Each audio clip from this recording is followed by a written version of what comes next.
Sim Stories. Telling stories that matter to change lives. A new resting place for pain. If you're like me in the mornings, the first thing you did may have been to reach for that morning cup of coffee. It's a baked-in response I have, which I believe is culturally informed. My peers all do it, and so do I.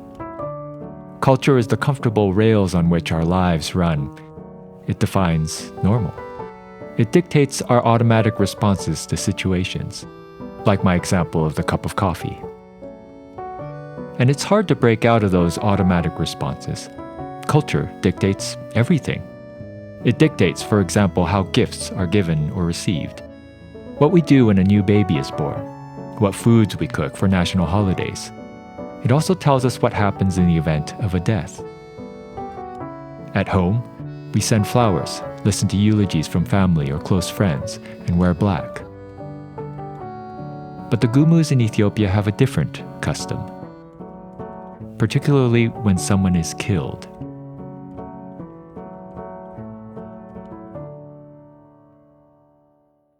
It's a life for a life. Someone from the other community must die. It's a cultural expectation. Your grandmother is looking to you to fulfill what's required.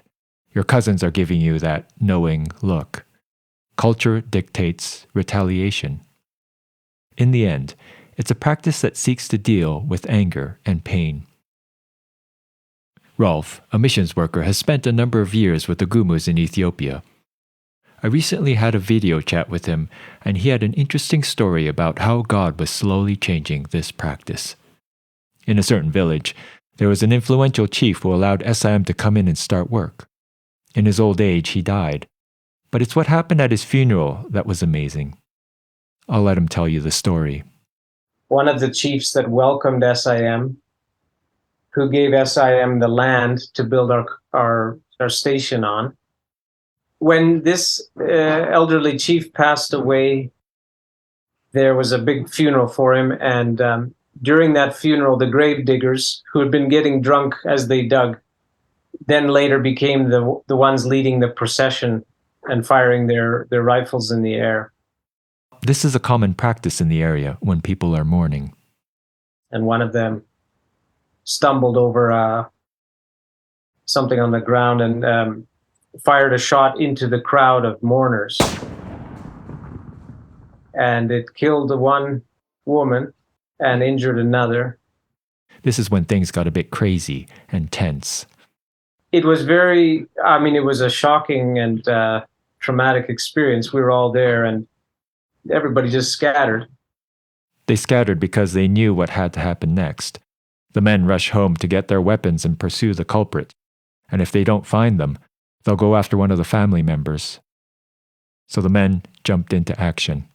The sons and nephews and grandsons of the second woman, the one who survived, they all sprinted home and got their bows and arrows and returned to the scene to try to find that guy who did it.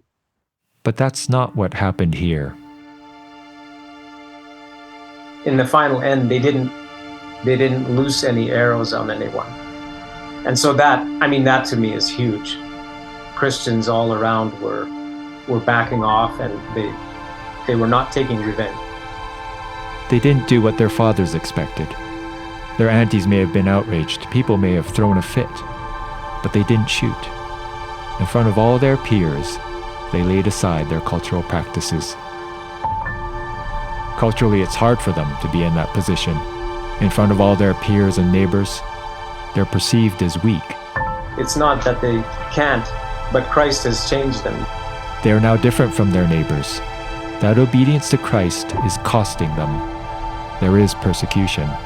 They're in the fire, they're in the smelter. Like, it's not as if they're just dealing with theological abstractions. Like, they have to decide if they can follow Christ's command to love their enemies.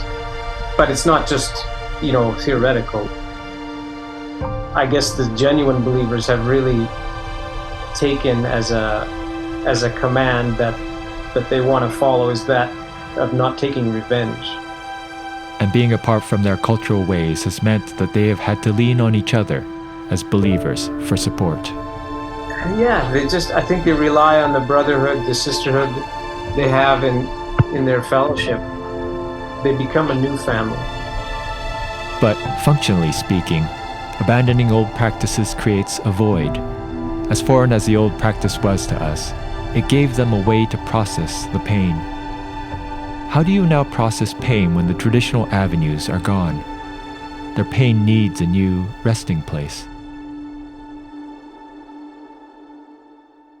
God was asking them to take all their pain to Him, to pour it all into the hope that He can carry it. Christ was now the landing place for pain. I know that God can heal them. And then through that, they can become that comfort to those who've also suffered. We who suffer become more able to help others who are in that same situation that we ourselves experienced. God would be the hope, not only for them, but also for their neighbors and peers, the whole community. People looking from the outside in will see the number of casualties in the community go down. But it's not just about staying their bows, holding their fire. God is giving them a different place to bring their pain, a place where they can lay them to rest. If the Christians can see their way through the trauma that they've been through,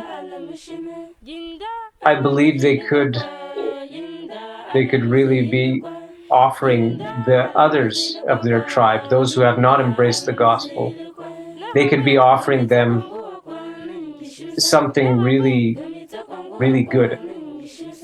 That's something really good, that good news, you might say, is a new resting place for pain. God is big enough to accommodate all our pains. And there's comfort in that.